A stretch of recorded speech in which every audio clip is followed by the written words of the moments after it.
আমি কিছুদিন আগে যে সমস্ত তথ্য পেয়েছি সেই তথ্যগুলো একসাথে করে প্লাস আমার কিছু বন্ধু বান্ধবের সাথে এগুলো ডিসকাস করে আমার কাছে মনে হয়েছে যে এ ব্যাপারে আমার প্রেডিকশন বা সম্ভাব্য এটা কোনো কনক্লুসিভ কোনো কিছু না। আমি জাস্ট কতগুলো তথ্য একসাথে করে সম্ভাব্য কি হতে পারে এই ধরনের একটা জিনিস আলাপ করব।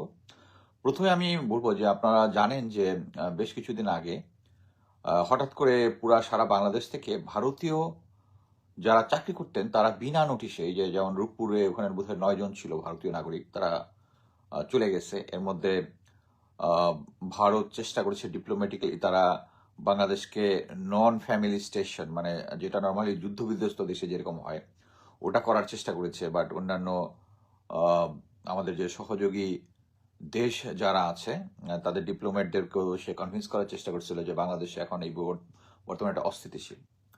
এটা এর পাশাপাশি হচ্ছে বাংলাদেশের যে সামনে নির্বাচনটা।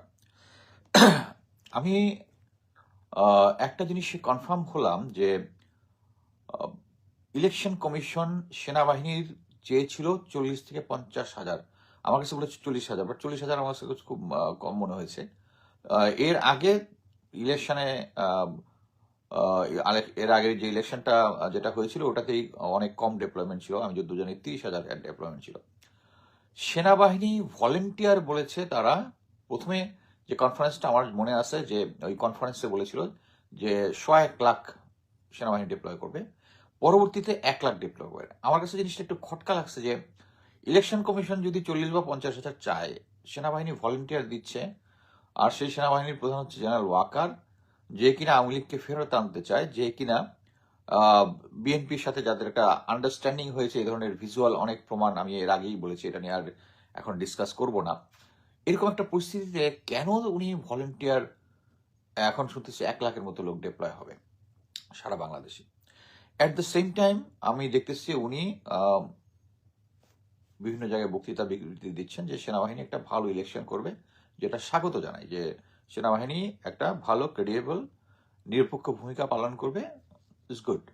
অ্যাট দ্য সেম টাইম যারা লেফটেন্যান্ট কর্নেল মেজর যারা বিভিন্ন জায়গায় ডেপ্লয় হয়েছে সারা বাংলাদেশে, আমি বেশ কিছু ভিডিও দেখেছি, ওখানে তারা স্থানীয় জনগণের সাথে খুব প্রেজুডিস ছাড়া একদম ক্লিন মাইন্ডে কথা বলতেছে যে তারা একটা নিরপেক্ষ নির্বাচন করবে এবং সবাইকে আহ্বান জানাচ্ছে আপনারা ভোট দিতে আসেন। ওকে, দ্যাটস ফাইন। এখন আসি এর সাথে, যে আমি এর আগের ভিডিওতে বলেছিলাম যে সরকার লেফটেন্যান্ট জেনারেল মিজানুর রহমান শামীম এবং লেফটেন্যান্ট জেনারেল শাহিনের রিটায়ারমেন্টের প্রেক্ষিতে 2 জন লেফটেন্যান্ট জেনারেলের নাম প্রপোজ করেছে মেজর জেনারেল। একজন হচ্ছে মেজর জেনারেল মুশফিক 24 ডিভির, আরেকজন হচ্ছে 10 ডিভিশনের মেজর জেনারেল মিনহাজ 25 লং কোর্সের, যে commando officer, very good, both are very good officer. এই 2 জনের নাম পাঠানো হয়েছে, তাও অলরেডি তো 12-13 দিন হয়ে যাওয়ার কথা। এর মধ্যে মেজর জেনারেল মুশফিককে লেফটেন্যান্ট জেনারেল প্রমোশন অ্যাপ্রুভড এবং তাকে চিফ অফ জেনারেল স্টাফ বানানোর জন্য সরকার থেকে প্রপোজাল পাঠিয়েছে, এবং এই প্রপোজাল জেনারেল ওয়াকার কার্যকর করতেছে না। আমার অ্যাকচুয়ালি ডাউটটা এখানেই যে উনি প্রচার করতেছে সেনাবাহিনী একটা ফ্রি অ্যান্ড ফেয়ার ইলেকশন করবে, অ্যাট দ্য সেম টাইম গ্রাউন্ডেও তাই হচ্ছে। এটা যদি হয় তাহলে সিজিএস, আচ্ছা, জেনারেল ওয়াকার কাকে সিজিএস চাচ্ছে? General Mainur, lieutenant general Mainur, GOC ARTDOC. Mainur এবং মুশফিক দুজনই আমার কোর্সমেট। মুশফিককে যদি সরকার চায়, এখানে মানে জেনারেল ওয়াকার একটা হার্ড লাইনে গিয়েছে সরকারের এগেনস্টে। আমি আগেই বলেছি যে সরকার দুইটা প্যারালাল চলতেছে, একটা জেনারেল ওয়াকারের সরকার আর একটা হচ্ছে প্রফেসর ইউনূসের সরকার। সো এইটাতে এত হার্ড লাইন কেন দিচ্ছে, এটা আমাকে অ্যাকচুয়ালি প্রচন্ড মানে অ্যাংজাইটির মধ্যে রাখছে। এটার মধ্যে কারণটা কি আমরা জানি যে এর আগে একটা ইউএন রিলেটেড একটা কনফারেন্সে জেনারেল ওয়াকারের যাওয়ার কথা ছিল, এটা নিয়ে নির্বাচনের আগে জেনারেল ওয়াকার যেন না যায়, এটা নিয়ে আমরা খুব হল্লা মাচিয়েছিলাম, যার প্রেক্ষিতে এই লেফটেন্যান্ট জেনারেল মাইনুল গিয়েছিল ইন্ডিয়াতে যাওয়ার পরে ওখান থেকে আসার পরে প্রি নির্বাচন একটা প্রেস কনফারেন্সে, যেটা মিলিটারি অপারেশনস ডাইরেক্টর এবং সিজিএস এর কাজ, সিজিএস তখন হাজির ছিলেন, বাট এই ব্রিফিংটা দিয়েছে লেফটেন্যান্ট জেনারেল মাইনুল। এবং মানে আমি অ্যাজিউম করতেছি যে লেফটেন্যান্ট জেনারেল মাইনুরকেই সিরিয়াস হিসেবে থাকতে হবে। এটার হার্ডলাইনে যাওয়ার একটাই কারণ হতে পারে, if you have a bad intention, if you got a bad intention. আমি মুশফিককে চিনি, মাইনুরকেও চিনি। Mainur is a loyal soldier, loyal to general Waker. আর মুশফিক হচ্ছে সিরাতুল মুস্তাকিম, সোজা রাস্তায়। সো একজন সিরাতুল মুস্তাকিম টাইপের অফিসার, আমি এর আগেও বলেছি যে মুশফিক অ্যাকচুয়ালি আওয়ামী লীগ আগে প্রমোশন পাওয়ারই কথা না, একই করছে জিয়াউল হাসানের মতো একটা, ওই যেটা জেনারেল ইকবাল করিম বুঝে বলছে মাথার মধ্যে ইট পাথর, কিছু বোঝানো যায় না। তো ওইরকম একটা অফিসারকে জেনারেল বানাচ্ছে। মুশফিকের মতো একজন সব জায়গায় আউটস্ট্যান্ডিং রেজাল্ট করা একটা অফিসারকে হবে না, এটা হইতে পারে, এই জন্যই তাকে দেওয়া হয়েছে। বাট এখানে সিজিএস দিলে কি সমস্যা? তখন আমার কাছে মনে হচ্ছে যে এটা নিয়ে ফার্দার ইনভেস্টিগেট করা উচিত, যে আহ, ভারতের এরা কেন চলে গেল। ভারতের সাথে যে জেনারেল ওয়াকারের একটা কানেকশন আছে, এটা ভারতীয় সেনাপ্রধান বেশ কয়েকবার বলেছেন। তারপরে আমরা দেখেছি যে যে 5 জন জেনারেল ইন্ডিয়াতে পালিয়ে গেছে, এর মধ্যে মেজর জেনারেল কবির, সে আবার গিয়ে রেকি করে আসছে, মানে চাকরিতে থাকা অবস্থায় ইন্ডিয়াতে গিয়ে কোথায় থাকবে না করে রেকি করে আসছে, করে আবার আম, তিনি চলে গেছেন। এবং আমি আগে বলেছিলাম যে এই জেনারেল কবিরই অ্যাকচুয়ালি জেনারেল ওয়াকারের এগেনস্টে ওই যে হিউম্যান রাইটস ভায়োলেশন যে ইয়াটা হচ্ছে, আদালত ওখানে সাক্ষী দিয়েছে। সো এই সাক্ষী দেওয়ার কারণেই তাকে ভারতে পালিয়ে দেওয়া হচ্ছে। আমার মনে করেন যে আমি সেনাবাহিনীর ভাবমূর্তি ক্ষুণ্ণ করতেছে, আমার রিটায়ারমেন্ট বেনিফিট অফ করছে, কিন্তু ওই 5 জন জেনারেল রিটায়ারমেন্ট বেনিফিট ঠিক আছে, তারা বাংলাদেশে মানে বাংলাদেশের সাথে বেইমানি করেছে, দেশদ্রোহিতা করেছে, কিন্তু সেনাবাহিনীর ভাবমূর্তি ক্ষুণ্ণ করেনি। এটা হচ্ছে জেনারেল ওয়াকারের আর কি। সো এইটার কারণ কি? এবং এর মধ্যে আমরা অনেক ইন্টেলিজেন্স রিপোর্ট দেখেছি আমার দেশের থেকে শুরু করে অনেকের, যে ভারত এই নির্বাচনটাকে ঘিরে কোনো একটা সহিংসতা করবে। এটা নির্বাচনের সময়ও হইতে পারে, নির্বাচন পরবর্তী হইতে পারে। এবং এটার সাথে এখানে সবচেয়ে দুঃখজনক যেটাই, সেটা হচ্ছে যারা এই ধ্বংসাত্মক কাজগুলো করবে তারা আমাদের দেশেরই লোক। মানে তারা গত 15 বছরে আমাদের ভিতরে এমন ভাবে আহ, ঢুকিয়ে দিয়েছে, আমাদের জেনারেলদেরকে কিনে নিয়েছে। এই জেনারেল ইকবাল করিম ভুইয়া কিন্তু বলেছেন যে কি বলে, আহ, শেখ হাসিনার জন্য প্রফেশনাল অফিসার থেকে, মানে যারা করাপশন করছে এবং লয়াল অফিসার, এরা তাদের জন্য সেফ, তার জন্য সেফ। জেনারেল ইকবাল করিমকে আরেকটা জিনিস বলেছে যে ডিজিএফআই এর অফিসের মধ্যে রয়ের অফিস ছিল। ডিজিএফআই এর অফিসে রয়ের অফিস ছিল সেনাপ্রধান হিসেবে আপনি জেনেছেন।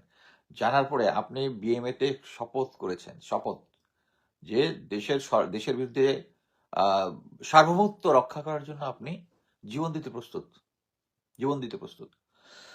আপনার জীবন দেওয়া লাগতো না, আপনি যদি না পারতেন শুধু জাস্ট খালি রিজাইন করতেন, এই কজে রিজাইন করতেন, জীবন দেওয়ার দরকার নাই। আপনি একটা প্রতিবাদ করতে চান, আপনি জানেন যে আওয়ামী লীগের নাকি প্রতিবাদ করা ডিফিকাল্ট, বাট এই সেন্সিবল কাজটা করতে পারতেন, যে রিটায়ারমেন্ট। এর মধ্যে আবার আমার কয়েকজন বন্ধু বান্ধব আবার আমাকে ইয়া করেছেন যে আপনিও তো ম্যাডাম খালেদা জিয়ার বাড়ির ওখানে কিছু করতে পারেন না। এটা বুঝতে হবে, I was a major, major যার ওখানে কোনো ছিল অবজারভার হিসাবে। ওইটা একটা আদালতের আদেশ ছিল, স্টেশন হেডকোয়ার্টার কাজ করতেছিল, আমি অবজারভার হিসেবে গেছি। আমার দ্বারা কি ওখানে গিয়ে সম্ভব? এটা একটা, আর আমি ডিনাই করতে পারবো আমাকে যদি কেউ আনলফুল কমান্ড দেয়? That was not unlawful command. এবং আমি এটার ছিলাম, আমি অবজারভার হিসেবে ছিলাম। তো এটার সাথে এটা মিলাইলে হবে না। আমার পরিচয় যে মেজর একজন জেনারেল, যিনি সেনাপ্রধান, আহ, উনি এটা করতে পারেন না। এনিওয়ে, আমি ইয়াতে আসি যে আমাদের ভিতরে এত লোকজন ঢুকে গেছে, এবং হাদি হত্যা হচ্ছে এটার বড় প্রমাণ। আপনারা আরেকটা জিনিস দেখেছেন যে এই ইলেকশন কমিশনার কিন্তু প্রধান কিন্তু বলেছিলেন যে হাদির মৃত্যুটা একটা বিচ্ছিন্ন ঘটনা। তারপরে উনি বলেছেন যে কোনো কি বলে, কোনো 400 গজের মধ্যে কোনো ফোন যাবে না। এবং এটার প্রতিবাদ হয়, এখন উনি ওনার ডিসিশন চেঞ্জ করেছেন, আলহামদুলিল্লাহ, this is a good thing. যদি হতো তাহলে এটার এগেনস্টে আরো স্ট্রং ইয়া হইতো। তো উনি বুঝে গেছে যে এই জিনিসটা উনি আর থামাতে পারবেন না। আমার এটাই মনে হয় যে আমাদের পজিশন হবে যেটা হচ্ছে, যে দলকে জনগণ ভোট দিবে তাদেরকে আমরা সাপোর্ট দিব, আমরা জনগণ হিসেবে সাপোর্ট দিব, যে যাকে, বিএনপি আসুক জামাত আসুক কোনো সমস্যা নাই। কিন্তু আমি আগে থেকে প্রেজুডিস হয়ে আমি আইন শৃঙ্খলা বাহিনী হয়ে যে পুলিশ যে কাজটা করছে ইনকালাব মঞ্চের, এটা তো বোঝা গেছে যে ইস ওয়েল প্ল্যান্ড একটা সিচুয়েশন করা, প্লাস হচ্ছে ভোটারদেরকে ভয় দেখানো। এই যে সেনাবাহিনী 21 জন বাংলাদেশ টাইমসের ইয়াকে ধরে নিয়ে আসলো, আবার ছেড়ে দিছে, ছেড়ে দেওয়ার পরে আবার আপনাদের কি কোনো অত্যাচার করা হয়েছে, আপনাদের কোনো ইয়ে হয়েছে, আবার খারাপ ব্যবহার করেছে? ভাই, আপনি তো তাদেরকে খারাপ ব্যবহার করা হয় নাই, কিন্তু আপনি যে কাজটা করেছেন কোনো আদালতের ছাড়া, গ্রেফতারি পরোয়ানা ছাড়া একটা অফিসে ঢুকে তাদের লোকজনকে ধরে নিয়ে আসেন, itself is a threat. Itself is a threat. অন্যান্য সাংবাদিক মাধ্যম যারা আছে তাদের জন্য থ্রেট। আমরা যদি কোনো কিছু করি তাহলেই তো আসবো। আবার একটা জিনিস দেখেন, এই যে 21 জনকে তুলে নিয়ে আসছে, কয়টা মেইন স্ট্রিম মিডিয়া এটা কভার করেছে দেখেন। এটাই হচ্ছে স্ট্রেংথ অফ সোশ্যাল মিডিয়া। যারা বিএনপির ইয়ারা আছে বলে বেড়ান যে সোশ্যাল মিডিয়ার ইম্প্যাক্ট গ্রামে গঞ্জে নাই, ওটা 12 তারিখের পরে বোঝা যাবে। বাট আমাদের পয়েন্ট হচ্ছে যে আমরা যে সরকারি আসুক মানে 12 তারিখে আমরা তাদেরকে পূর্ণ সমর্থন দিব, পূর্ণ সমর্থন। এবং এটা নিয়ে আমি বলেছি যে এখন পর্যন্ত জামাত বিএনপির এগেনস্টে ভোট কারচুপির কথা বলতেছে, বিএনপি জামাতের এগেনস্টে করতেছে। এগুলো আমি বলবো যে নির্বাচন পূর্ববর্তী একটা ইয়ার পরে আরেকটা দলের অপপ্রচার। কিন্তু আমরা অন গ্রাউন্ডে যেটা দেখব ওইটাই বিশ্বাস করব। এই সহিংসতার স্কেলটা যদি এক্সট্রিম লেভেলে যায়, যেটাতে আমি মনে করতেছি যে এমন একটা এক্সট্রিম লেভেলে যাওয়ার সম্ভাবনা আছে, যেটার জন্য আমরা সরাসরি ভারতের এগেনস্টে দাঁড়িয়ে যেতে পারি, ভারতের বিরোধিতা আরো বাড়তে পারে। এই কারণে ভারতীয় নাগরিকদেরকে তারা নিয়ে চলে আসছে। বাট এটার আরেকটা পয়েন্টও আছে, সেটা হচ্ছে ভারত অ্যাকচুয়ালি 7ই আগস্ট 2024 তাদের সমস্ত লোকজনকে নিয়ে চলে গেছে এবং তাদের ফ্যামিলিকে ব্যাক করছে, এরকম তথ্য নাই। সো আমি মনে করি যে তারা একটা জাস্ট সুযোগ নিয়েছে। এবং এটার ভিডিও আমি নিজেই পরবর্তীতে করেছি যে ক্যান্টনমেন্ট থেকে 2টা সেনাবাহিনীর গাড়ি দিয়ে এই রয়ের এজেন্ট প্লাস হচ্ছে যারা এখানে ছিল এদের ইয়াকে দিয়ে দিচ্ছে। সো এই মুহূর্তে তাহলে কি হবে নির্বাচন হয়ে যাওয়ার পরে? আর্মি চাচ্ছে, জেনারেল ওয়াকার চাচ্ছে বিএনপি ক্ষমতায় আসুক, এবং বিএনপির ক্ষমতার পক্ষে তার আগে ব্রিগেডিয়ার শামসকে লন্ডনে দেখা করা থেকে শুরু করে তার রিসিপশন দেওয়া থেকে শুরু করে প্রতিটা জায়গাতে। But good thing is that আমরা কিন্তু এটা এই জন্য আমি বলেছি যে সিনিয়র লিডারশিপ আর জুনিয়র লিডারশিপের মধ্যে অনেক পার্থক্য। জুনিয়র লিডারশিপরা যে অবৈধ অস্ত্র উদ্ধার করতেছে গ্রাউন্ডে, আউটস্ট্যান্ডিং। এবং অলমোস্ট আমি তো দেখতেছি প্রায় সবই হচ্ছে বিএনপির যুব যুব দল, যারা যুবলীগ থেকে আসছে এই জিনিসটা। এই যে অস্ত্র উদ্ধারটা হচ্ছে, this is a fantastic thing. এবং এইটার থেকে আমরা জুনিয়র অফিসারদের উপর পূর্ণ ভরসা করি। সো আমি যেটা প্রেডিক্ট করতেছি, মনে করেন যে বিএনপি ক্ষমতায় আসবে, এটা চাচ্ছে, জেনারেল ওয়াকার চাচ্ছে, ভারত চাচ্ছে, ভারতীয় মিডিয়া, আওয়ামী লীগ চাচ্ছে, সবাই চাচ্ছে। কিন্তু যদি আমরা অনেকে যেগুলো প্রেডিক্ট করতেছি যে গ্রামে গঞ্জে আওয়ামী লীগ চলে যাওয়ার পরে বিএনপির লোকরা ওখানে গিয়ে বসছে, চাঁদাবাজি কন্টিনিউ করতেছে, বা জীবনমান উন্নত হয় নাই, এটার জন্য বিএনপির ভোট কমে গেছে, এটা কি সত্য? আমরা 12 তারিখে দেখবো। যদি সত্য হয় বা যেটাই হোক, যে দলই আসুক, নির্বাচন পরবর্তী সিচুয়েশন আমাদেরকে কুল থাকতে হবে, সেনাবাহিনীকে কুল থাকতে হবে। আমি আগেই বলেছিলাম যে সেনাবাহিনীর ভিতরে যে আওয়ামী লীগের একটা পুরোনো বয়ান আছে। আওয়ামী লীগ একটা বয়ান দিত যে বাংলাদেশের জনগণ এখনো পিওর গণতন্ত্রের জন্য রেডি না। তারা দিলেই দেখা যাবে যে জঙ্গিবাদকে, ইসলামী ফান্ডামেন্টালিজমের উত্থান ঘটবে। এবং এই তারা যে বয়ানটা প্রচার করেছে, এখন জামাতের যে উত্থান হয়েছে এটার সাথে কিন্তু মিলে যাচ্ছে। এখন মনে করেন সেনাবাহিনীকে কিছু সহিংসতা হইলো, এবং সহিংসতার লেভেলটা আমরা জনগণ ঠিকই বুঝতে পারি যে কোন সহিংসতার লেভেল অ্যাকসেপ্টেড আর কোনটা অ্যাকসেপ্টেড না। আমি বলবো নির্বাচন পূর্ববর্তী যে এখন পর্যন্ত সরকারিভাবে বলা হয়েছে মাত্র 5 জন শুধু নির্বাচন রিলেটেড হত্যা হয়েছে, বাকিগুলা অন্য অভ্যন্তরীণ কোন্দলের জন্য হয়েছে। আমি মনে করি এটা মোটামুটি ঠিক আছে। সো এরকম সিচুয়েশনে আমরা যদি দেখি, মানে সরকার যদি, বিএনপি যদি দেখে যে জামাত চলে আসতেছে, তারা কি কোনো অ্যাগ্রেসিভ অ্যাকশন নিবে কিনা, দিস এ বিগ কোশ্চেন। এবং আমি অ্যাজিউম করি যে নির্বাচন কমিশন বলেছে 40,000 থেকে 50,000 ট্রুপস লাগবে, সেখানে উনি ভলেন্টিয়ার 1 লাখ দিছে। কি কারণে? শুধু নির্বাচনটাকে সহি করার জন্য, নির্বাচনটাকে সুষ্ঠু করার জন্য? জেনারেল ওয়াকারের উপরে এই বিশ্বাসটা আমার আসবে না, কারণ উনি মেজর সাদেককে 198 দিন অ্যাবসেন্ট রেখেছিল, এবং ওই সাদেক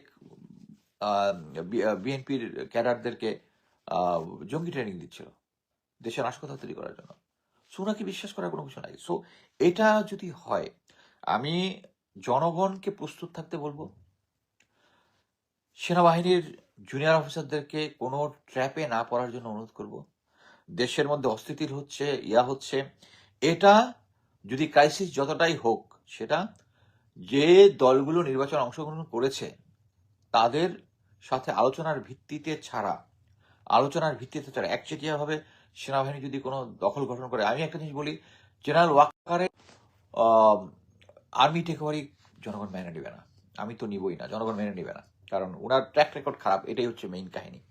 উনি নিজের শক্তিতে এখনো নিজের অবস্থান ধরে রাখছে, এবং তাকে সাপোর্ট দিচ্ছে হচ্ছে ওই আওয়ামী আমলের যে জেনারেলগুলা এবং ওই যারা গুমখুনের সাথে জড়িয়ে থাকে। সো আমি মনে করি যে ওই সময় যদি নির্বাচন পরবর্তীতে সহিংসতা বা যে কোনো কিছু দেখা যায়, যেটা ভারত এই কারণেই তাদের লোকজনকে নিয়ে গেছে যে একটা বড় ধরনের কোনো সহিংসতা হতে পারে, এবং এর সাথে যদি মনে করেন যে মানে 400 বছরের মধ্যে যদি ক্যামেরা নিয়ে ফোন নেওয়া নিষেধ যদি হইতো, তাহলে কিন্তু একদম একদম মানে ইয়ে হয়ে যেত আর কি। বাট এনিওয়ে, জনগণকে থামাইতে পারবে না। আমি মনে করি যে এর পরবর্তীতে নির্বাচন পরবর্তীতে কোনো সেনাবাহিনী যদি কোনো টেক ওভার করার চেষ্টা করে, এটা আমাদেরকে স্ট্রংলি রেজিস্ট করতে হবে। আমি সেনাবাহিনীর সদস্য যারা আছে, জুনিয়র লেভেলে যারা আছে, তারা এই ধরনের কোনো অযৌক্তিক ভাবে টেক ওভার, যেটা আমাদেরকে জনগণের মুখোমুখি দাঁড়া করিয়ে দিবে। একটা জিনিস বুঝতে হবে যে আমরা ওই যে বিপ্লবটা হয়েছিল, যে পুলিশ যেখানে বলেছিল যে একটা মরে একটা মারে আর একটাই বাকিগুলো যায় না, ওইটার পরে আমরা এই ইনকিলাব মঞ্চের আক্রমণের সময় দেখেছি অ্যাটলিস্ট দুজনকে দেখেছি যে পুলিশ পিটাচ্ছে আর সে ওগুলাকে ক্যারি করতেছে না, পিটাগুলা খেয়ে যাচ্ছে। এটা হচ্ছে সেই জেন জি। এবং আমি মনে করি যে যা আমরা অর্জন করেছি 1,500 মানুষের জীবন দিয়ে, এটার ফাইনালি আমার দখল নেওয়ার দিন হচ্ছে 12 তারিখ। আমাদের মতামতের দাম আছে, আমরা যাকে ভোট দিয়ে নির্বাচিত করব, তারাই আমাদেরকে শাসন করবে। এইটাই আমাদের হচ্ছে মূল ভিত্তি। সো এটার বিরুদ্ধে যারা করবে, জনগণ আমি মনে করি এটা থামিয়ে দিবে, এবং সেনাবাহিনীর উচিত হবে না জনগণের মুখোমুখি দাঁড়া করাতে, কারণ রক্ত দেওয়ার একটা অভ্যাস হয়ে গেছে তাদেরকে, এই জেনজি যারা আছে। সো আমি আশা করি আপনারা সবাই ভোট দিতে যান, নিজের পছন্দ মতো ভোট দেন, বাট হা ভোটটা যে মার্কাতেই দেন, হা ভোটটা দিয়েন, না ভোট দিয়েন না। আমরা পরিবর্তন চাই। আর হচ্ছে যে কোনো ধরনের ষড়যন্ত্রকে মোকাবেলা করার জন্য আমাদেরকে 12 তারিখে প্রস্তুত থাকতে হবে সবাইকে, যাতে আমাদের এই ভোটের অধিকার কোনো উসিলা, কোনো ভারতের কোনো ষড়যন্ত্র, এবং ষড়যন্ত্র যারা আছে তারা যে এখনো আমাদের সরকারি বাহিনীগুলোর মধ্যে আছে, এটার জ্বলন্ত প্রমাণ হচ্ছে হাদি। হাদি মারার পরে তাকে বিদেশে পালিয়ে যেতে সাহায্য করেছে, বা যদি দেশে থেকেও থাকে তাদেরকে লুকিয়ে রাখা হয়েছে, এতে কোনো ডাউট নেই। সো সবাইকে অভিনন্দন জানাচ্ছি সামনে জেনজিকে স্পেশালি, যে তাদের এই আত্মত্যাগের জন্যই আমরা এখন ভোট দিতে পারছি। আলহামদুলিল্লাহ, আমরা 12 তারিখে নিজের পছন্দ মতো প্রার্থীকে ভোট দিব, এবং এই ভোট বানচালের যে কোনো ষড়যন্ত্র আমরা রুখে দিব।